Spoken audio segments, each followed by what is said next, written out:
1 Yohanes pasal yang kelima ayat yang ke-18 dan 19.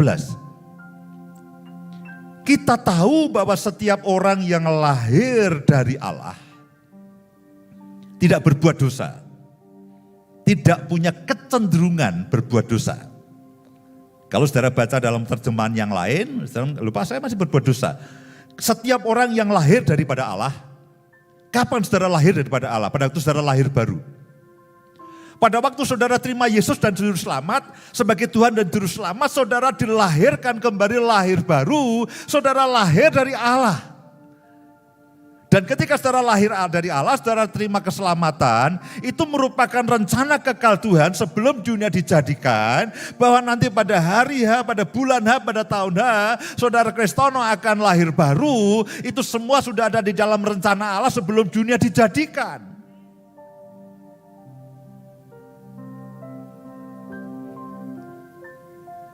Tidak berbuat dosa.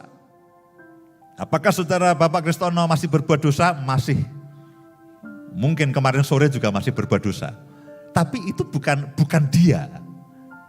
Dia sendiri tidak punya kecenderungan itu. Itu dosa yang mengiming-imingi dan mungkin yang terus sehingga dia lengah dan dia berbuat dosa. Tapi pada dasarnya dia tidak punya kecenderungan berbuat dosa. Karena dia yang ada adalah roh Allah yang ada dalam kehidupannya. Tetapi dia yang lahir dari Allah. Tetapi Yesus yang lahir dari Allah melindunginya. Jadi begini, setiap orang yang lahir dari Allah itu dilindungi oleh Yesus. Tetapi dia yang lahir dari Allah, Allah melindunginya dan si jahat tidak dapat menjamahnya. Minggu yang lalu saya sampaikan bagaimana mungkin antikris. Atau bahkan sekarang orang sangat takut dengan antikris, bagaimana mungkin. Karena antikris tidak akan bisa menjamah Kristus. Di mana-mana polisi gadungan tidak mungkin menilang polisi yang asli. Begitu ketahuan dia terbirit-birit, dia terkacir-kacir.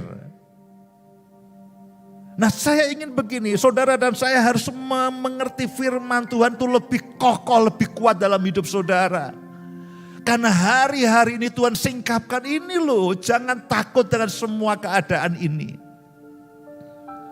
Perjuangan kita masih lama.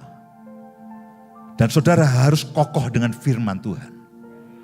Berita tentang antikris akan terus teori konspirasi antikris, lalu bahayanya 5G, bahaya ini, bahaya internet, bahaya apa, itu akan terus disampaikan. Oke, kita harus waspadalah. Tapi semua dikatakan bahwa Yesus itu melindungi saudara dan saya sehingga si jahat tidak dapat menjamahnya. Antikris tidak bisa menjamah Kristus yang asli, yang sekarang ini ada dalam kehidupan saudara dan saya. Amin. Jangan takut. Pak, nanti saya akan diangkat separuh atau tidak diangkat. Pak, nanti saya akan, waduh ini banyak tafsiran Pak, kita akan mengalami masa kesesakan ya atau tidak. Sejujurnya kita tidak tahu persis pada akhirnya. Yang penting yang tahu persis, yang pasti yang tahu persis itu Kristus ada dalam kehidupan saudara dan saya. Soal diangkat kapan kita tidak tahu. Ada kelompok yang nanti pengangkatan sebelum penganiayaan. Kalau bisa ikut yang itu. Lebih enteng risikonya. Enggak bisa Pak, nanti itu paro-paro. Ada diangkat sebagian, ada yang ditinggal sebagian. Kalau bisa yang ikut diangkat sebagian. Pokoknya cari yang enak aja. Iman saudara didasarkan yang enak, tapi harus siap dengan keadaan yang terburuk. Pak itu tidak bisa. Nanti pengangkatan itu setelah masa aniaya. Nah, lalu gimana? Ya enggak apa-apa. Seandainya pada situasi yang terburuk pun asal Kristus ada di dalam kehidupan kita. Dikatakan si jahat tidak bisa menjamahnya. Kalau saya berdoa Tuhan, seandainya boleh berubah rencananya. Pengangkatan sebelum masa aniaya dan saya ikut di situ, itu paling enak. Ya, nanti rombongan kita buat pendaftaran dan sebagainya. Siapa yang mau diangkat di awal-awal? Ya, tapi itu masih diperdebatkan.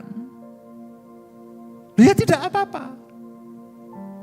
Perdebatan kapan soal diangkat, perdebatan kapan soal bagaimana ayah itu masih diperdebatkan. Tidak apa-apa. Yang tidak bisa diperdebatkan dan yang pasti adalah kalau saudara dan saya punya Kristus di dalam kehidupan saudara dan saya, si jahat tidak bisa menjamah. Itu letterluck seperti ini. Tidak ada orang yang bisa memperdebatkan dan menggugat akan janji Tuhan dalam kehidupan saudara dan saya. Amin. Ayat berikutnya. Kita tahu bahwa kita berasal dari Allah. DNA saudara itu DNA-nya Tuhan, DNA Allah, DNA ilahi.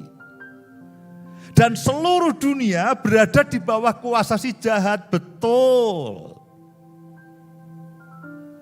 Air laut itu asin. Ikan yang hidup di laut, itu kalau diambil dimasak tawar. Tapi dia hidup di laut yang asin. Tapi bandeng, begitu diambil, digoreng, tidak dikasih garam apapun, tawar. Nah itu perumpamaannya. Selama dia hidup, dia tidak terganggu dengan keasinan laut. Sama dengan saya dan saudara dan saya ini berasal dari Allah dan dunia itu berada di bawah kuasa si jahat. Sejak manusia jatuh di dalam dosa, dunia ini memang berada di bawah kuasa si jahat, di bawah kuasa kendali si jahat. Entah orang sebut apapun, elit global lah, lalu teori konspirasi apapun, ya memang ya Alkitab mengatakan bahwa dunia ini di bawah kuasa daripada si jahat. Sejak manusia jatuh dalam dosa.